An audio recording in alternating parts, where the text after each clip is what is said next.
প্রায় দেড় যুগ আগে দুদকের করা জিয়া অরফানেজ ট্রাস্টের মামলায় খালাস পেয়েছেন বিএনপি চেয়ারপারসন ও সাবেক প্রধানমন্ত্রী বেগম খালেদা জিয়া। এই মামলায় খালাস পাওয়ায় আগামী জাতীয় সংসদ নির্বাচনে প্রতিদ্বন্দ্বিতা করতে আর কোনো বাধা নেই বলে জানিয়েছেন আইনজীবীরা।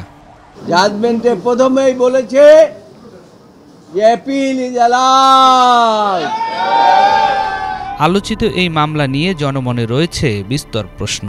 কারণ জিয়া অরফানেজ ট্রাস্টের আত্মসাৎ করা 2 কোটি টাকা কিভাবে ব্যাংকে রয়ে গেল এবং তা আবার বেড়ে দ্বিগুণ হলো। সাধারণ মানুষ বলছেন, প্রধানমন্ত্রী হিসেবে বেগম খালেদা জিয়া ক্ষমতার অপব্যবহার করলে টাকার অস্তিত্ব থাকার কথা না। ইমেজ ক্ষুণ্ণ করতেই প্রায় 16 বছর আগে 2008 সালের 3 জুলাই সেনা সমর্থিত তত্ত্বাবধায়ক সরকার দুদককে ব্যবহার করে বেগম জিয়ার নামে এই মামলাটি করেছিল।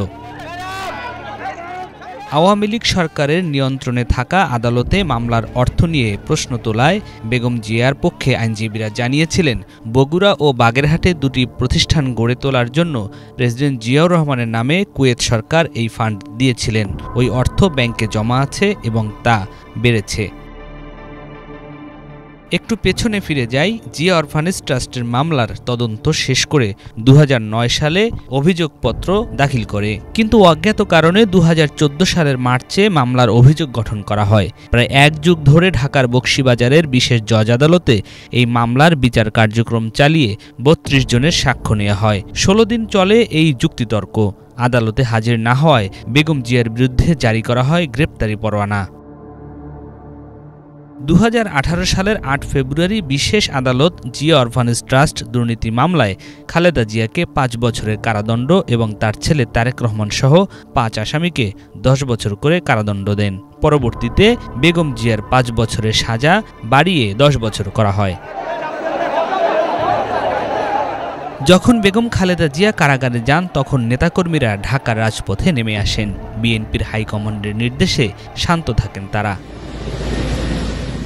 শেখ হাসিনা সরকারের পতনের পর জিয়া অরফানেজ ট্রাস্ট ও জিয়া চ্যারিটেবল ট্রাস্ট মামলায় সাবেক প্রধানমন্ত্রী বেগম খালেদা জিয়ার দণ্ড মওকুফ করেন রাষ্ট্রপতি। তার ক্ষমার পরেও মামলা দুটি আইনগতভাবে লড়ার কথা জানিয়ে বেগম খালেদা জিয়া বলেন, তিনি ক্ষমার প্রতি বিশ্বাসী নন, কারণ সে অপরাধ করেননি, তিনি ক্ষমাও চাননি। আইনি প্রক্রিয়া শেষে আপিল বিভাগের বিচারপতি ডক্টর সৈয়দ রেফাত আহমেদ এবং 4 বিচারপতির সমন্বয়ে গঠিত বেঞ্চ 15 জানুয়ারি বেগম খালেদা জিয়া ও তারেক রহমান সহ সকলকে মামলা থেকে অব্যাহতি দেন।